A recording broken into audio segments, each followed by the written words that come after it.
Good afternoon. Afternoon. Good afternoon. Good afternoon. There we go. Hello, my name is Marielle, and I'm the director of the Tennessee Alliance for Economic Mobility. I'm joined with Kent Miller, Chief Program Officer at Martha O'Brien Center, and Elizabeth Adewale. She is a caregiver from Clarksville and a steering committee member with our alliance. We're honored to be here with you all today and are very excited to share our collaborative vision on how to transform Tennessee's safety net. The Tennessee Alliance for Economic Mobility, which is comprised of 32 organizations, has developed an innovative approach to mitigate the effects of the benefits cliff and ultimately improve low-income families' economic mobility and well-being. Before we talk more about the solution, we have to dive a little bit deeper into the problem. The benefits cliff. So when families increase their income, they abruptly lose benefits. Because the value of their increased income is less than the value of their lost benefits, families are left in a worse financial situation. The benefits cliff disincentivizes caregivers from pursuing increased education and earnings. What you see on this graph here is a single parent with 2 children in Dickson County. Even if this family's household income doubled from $22,600 to $46,900, their net resources would remain the same. And as you can see, along the way, their net resources would decline sharply multiple times as they hit one benefit cliff after another. So we did a really comprehensive needs assessment that we're very proud of. Kent is showing you over here. We asked partners a lot of questions, but we're going to focus on one question today, which is, what are the top challenges that caregivers face as they endeavor to support their families in thriving? And Elizabeth is going to share what we heard.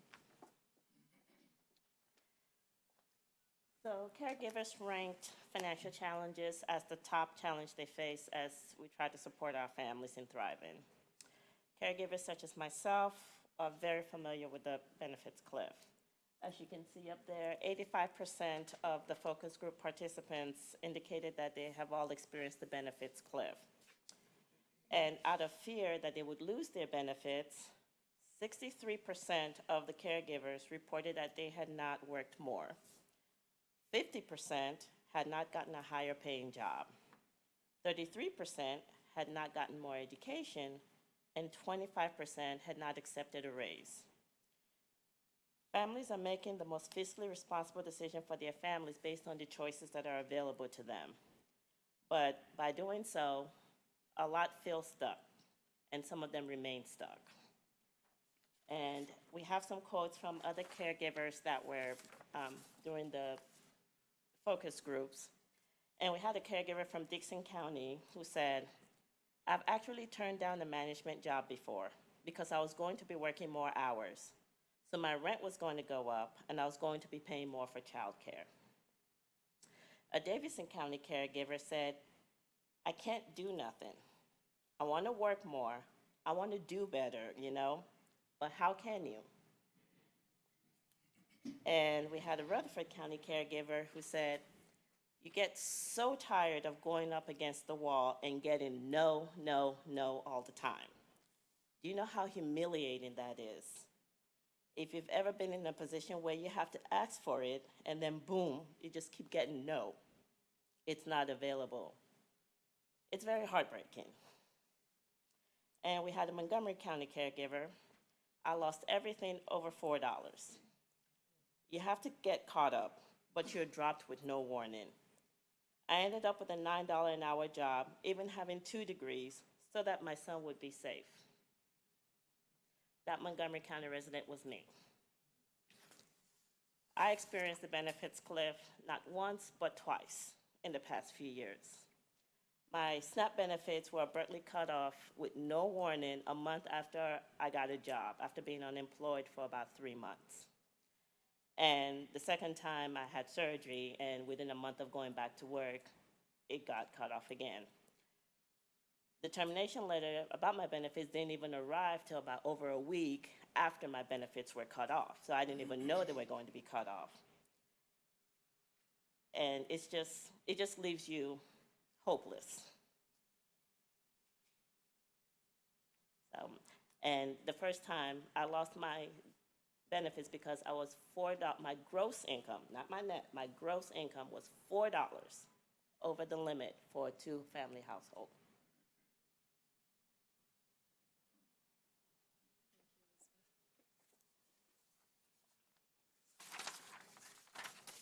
Thank you. All right. So as we just heard, this problem, and as you saw in the graph, is really overwhelming. A lot of people talk about the benefits cliff. A lot of people know about the benefits cliff, but when you talk about it, it's sort of like, hands up, what can we do about it? The impact is heartbreaking, like Elizabeth shared, but I'm really, really happy to share that we believe we've assembled the right group to figure out how to move families beyond the benefits cliff. So our pilot will serve families that have an income of 0 to 55,000, who have 1 to 4 children, and who are on 1 or more public benefits. We anticipate serving caregivers that are an average of 33 years old with an average of 2 children. And then based on our needs assessment, we expect about 50% will be unemployed. We'll be serving 900 families across Davidson, Dixon, Murray, Montgomery, Rutherford, Sumner, and Wilson counties. So this is our solution and our theory of change. By pairing an innovative transitional benefit with family-centered coaching, financial counseling, wraparound supports, equitable access to education and career pathways, we will demonstrate a new scalable vision for the Tennessee safety net that incentivizes employment and career development and ensures that families are stable, self-sufficient, and economically mobile. Or another way to say it is when we provide family-centered coaching, wraparound supports, equitable access to career pathways, and a first-of-its-kind transitional benefit, then families will increase their self-sufficiency and decrease their dependence on government benefits. Our model's innovation begins with its customized supports. All families will receive financial counseling and family-centered coaching. Resource navigators will help caregivers find childcare, transportation, affordable housing, and health and wellness supports by connecting them to strong, pre-existing community-based resources.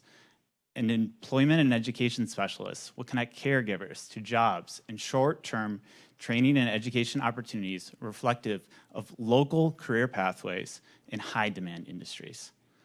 All of our strategies are evidence-based and directly reflect what Middle Tennessee families said they need and will utilize to move forward.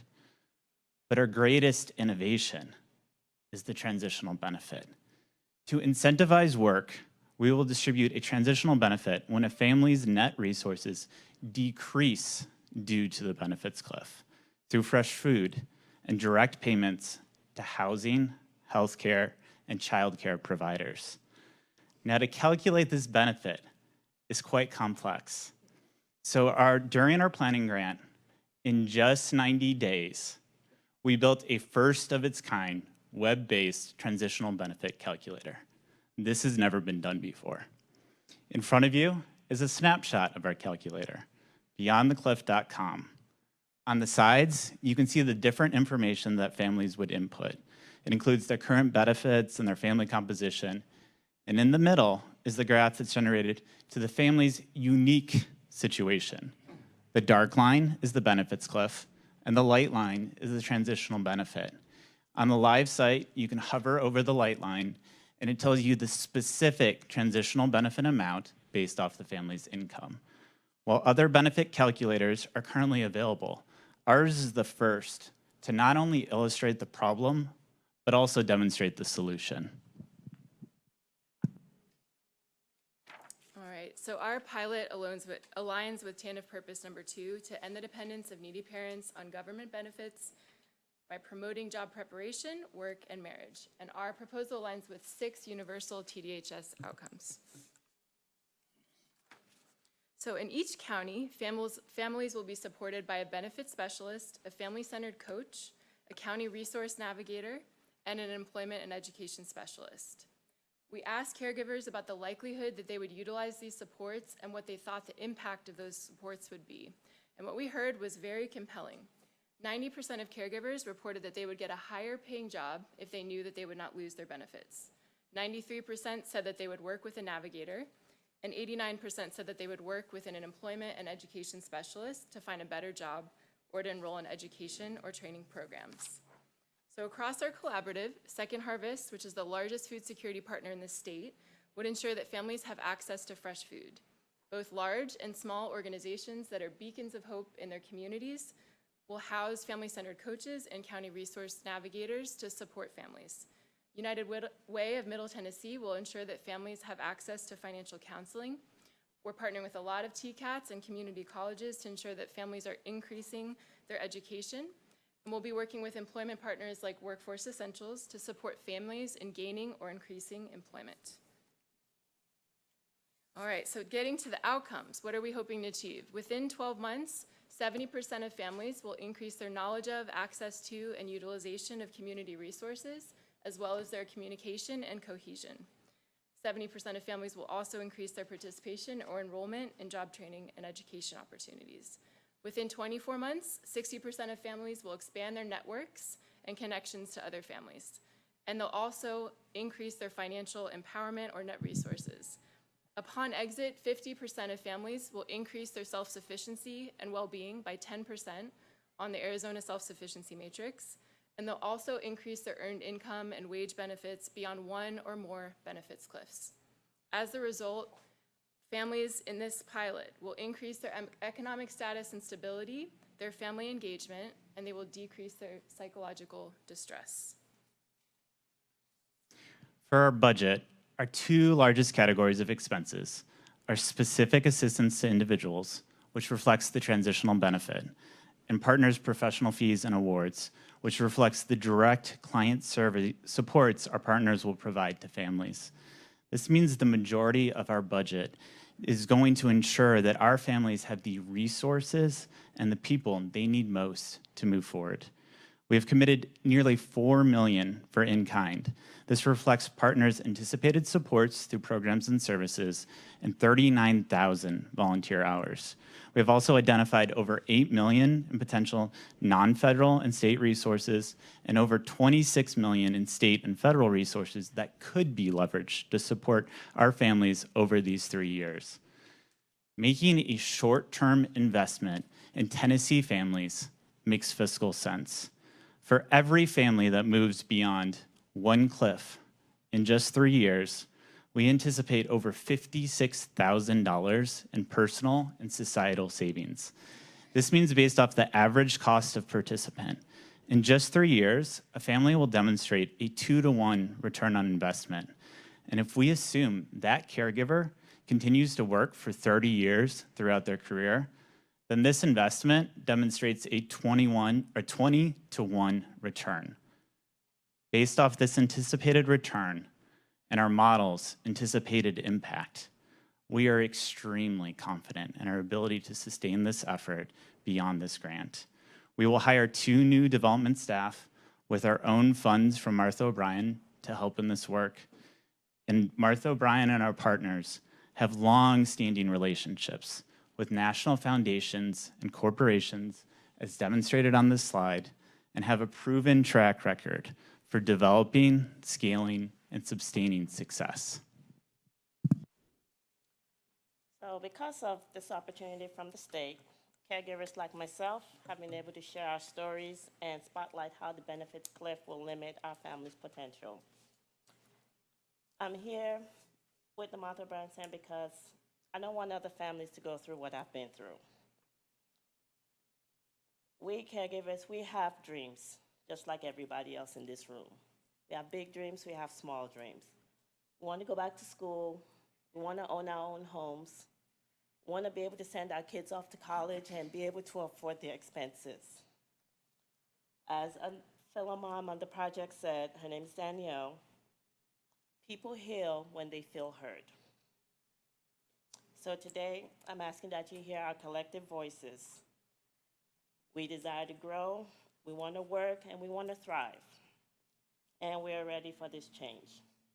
So I'm hoping that you will work together with us to demonstrate a new way forward for our families and our children's futures. Thank you for listening to us.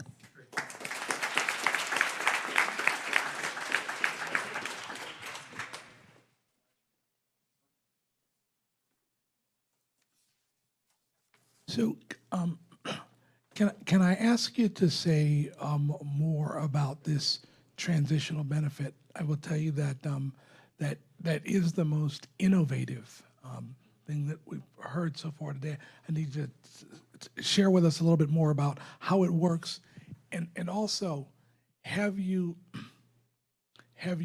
thought about whether or not the transitional benefit would encumber the asset limit of a program, which all the programs count the assets that are available too, and would the transitional benefit encumber that asset limit? Have you thought about that? So we worked through a multitude of partners to really develop this unique calculator. One of those was the Federal Reserve out of Atlanta, who really helped us think this thing through thoroughly.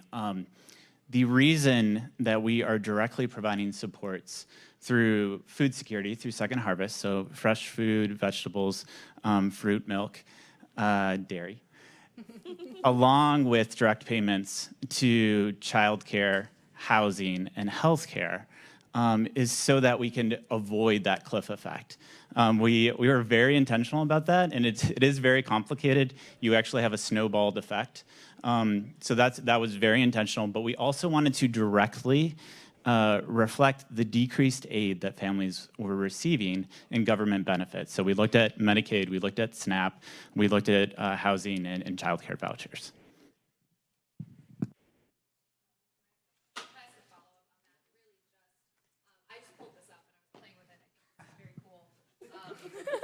We thought that might happen.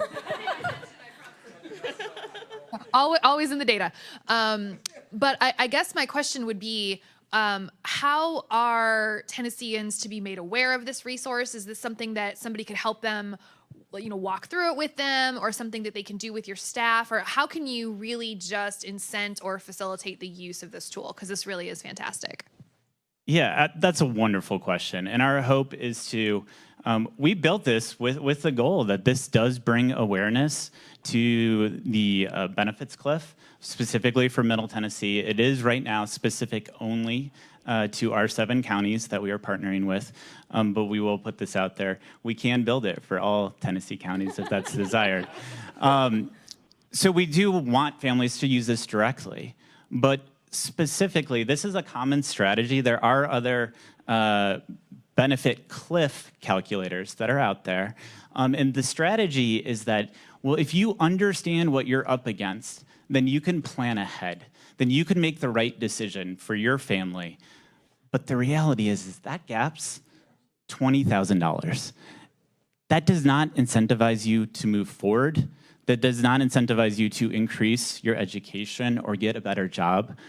What we are trying to do with this transitional benefit in a very short amount of time, so the 3 years of this grant, is to rapidly incentivize families to move forward, to invest in themselves during that time, so that way they can move their families beyond a cliff. Like, that's a very intentional outcome that we've created there, because it has such a long-lasting impact on that family. That's forever. It impacts the caregiver, but it also impacts the children.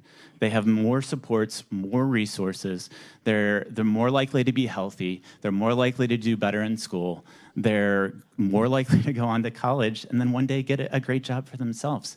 This is a 2-generational approach to ending generational poverty.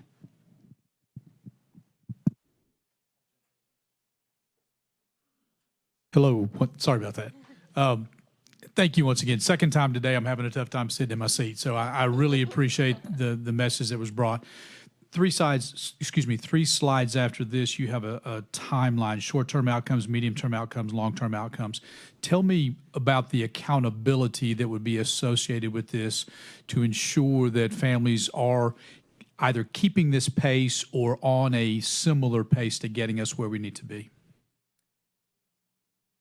So we believe strongly in taking a strengths-based approach with our families, which means that they set their own goals. So when we created these outcomes, we really put them in front of our families. I mean, our focus groups were intentional about sharing this is what our intended impact is, to make sure that they had approval of what these outcomes look like. So from a short-term expectation, it really is more about the process. It's about increasing their understanding, their connectedness to other families, and then their participation in educational and training opportunities. And then it becomes a little more rich and diverse, but ultimately, we want to make sure that the families participating in this model, and we're really trying to create a demonstration site. We took this idea of casting a new vision for the Tennessee safety net very seriously. So we do anticipate that from day one, that one of our expectations and criteria for participation is that desire for increased employment and or increased education. So that will be something that their family coach will work with them on in a very regular fashion. Most families will receive family-centered coaching in between 1 week and 1 month intervals. So that way it's very rapid. It's very common where you're coming back to what are the family's goals, but then also what are the concrete steps that we're taking towards education and employment.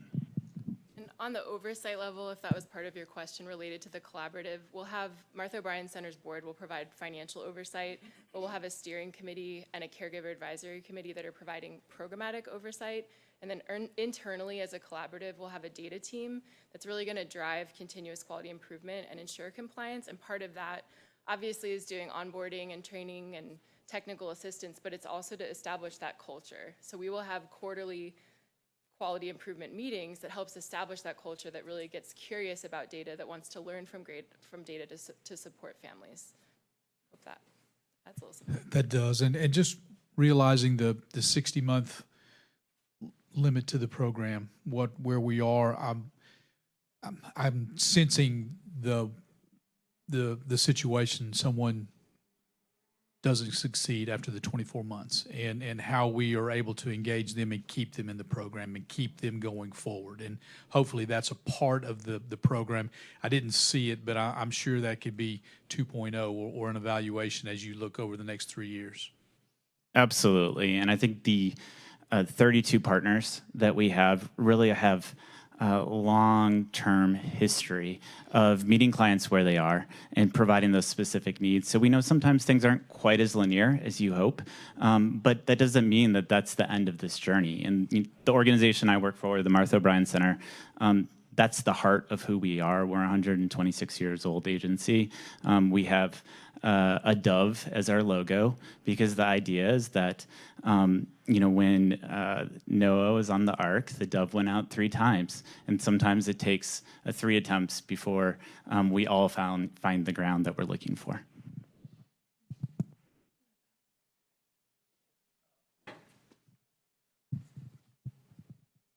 Help me understand the relationship between this project and Second Harvest. My experience, having grown up in eastern North Carolina where the 4 food groups were chicken, pork, collards, and Coca-Cola. Second Harvest could have talked to my family until they were green in the face, and that wasn't what we were going to eat. And so is that a reason, if part of the benefits cliff mitigation is healthy food from Second Harvest, is that realistic? So Second Harvest does provide support to many emergency food banks throughout the city or throughout our state. And I think we all have become a little familiar with what that staple looks like. So you have your canned tomatoes and your canned vegetables and your peanut butter. And I've spent a lot of time in the food bank, especially during the beginning of the pandemic. This is not that same food. So this is fresh dairy, fresh milk, vegetables, fruit, protein. It's all of the things that we would buy when we go to the grocery store. We recognize it might not be every single thing that a family wants, but it's not meant to represent their whole grocery bill. It's meant to be the staples, the things that you can really build meals around. And I really also want to give a shout out to Second Harvest, because the way that we found all of these great community partners through Middle Tennessee is that they were already Second Harvest partners. The original community-based organizations are already on the front line, meeting clients where they're at. They really are one of those beacons in Tennessee. Well, I agree. I'm the president of the Second Harvest Fan Club, and but I also know that I'm trying to figure out if the food that Second Harvest is going to provide is a part of that financial calculation that you've got. Then people are not. My fear is that people are going to look at the cash they've got, not whether there's some food available that they're not going to have to buy.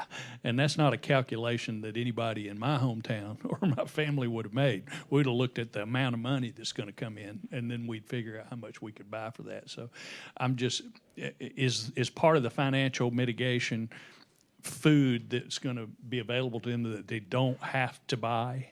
Is that? Yes, Yeah, and then okay. they have additional net resources available because of the transitional benefit. That So- took me a minute. Yeah, so we're gonna have to. I assume you made a statement about wraparound services. I assume there's a ton of education that goes with helping people understand that this is food you don't have to buy. So it is money back in your pocket. Again, and I'm speaking from dirt poor background. I understand my mindset when I was growing up. My parents.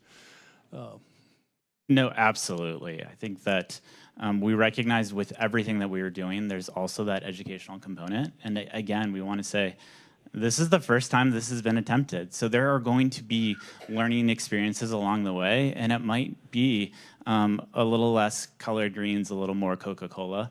But we have to figure out what is that right equation to ensure that this is something that really moves and incentivizes. The most important thing we want to hear today is that this is designed to incentivize families to move forward. All right, I too am pretty jazzed about your website. Although I didn't get on it during this, Dr. House. My question is about the math and how you project need and basically how do we know we're going to be able to afford all of this? So, if you're going to have to support a family for a year or 3 years, for a little bit or a lot, this seems like a really wide range. So how are your projections going? We agree. It is a very wide range. We literally did hundreds of projections as to what we anticipated this benefit would look like in each county that we served. And then ultimately, we took the most extreme form of what that benefit could look like with the assumption that families on average would receive this benefit for 2.5 years. We recognize there's a short window on the startup and probably a short window at the end is for data and evaluation purposes. We anticipate that benefit on average will be about $5,500 per year. Now that said, as you look at this graph, you can tell that there are times before you actually hit the transitional benefit where it will not be utilized, and there will be times after. So I do want to say very transparently, we will probably ask for a budget modification at some point during this journey.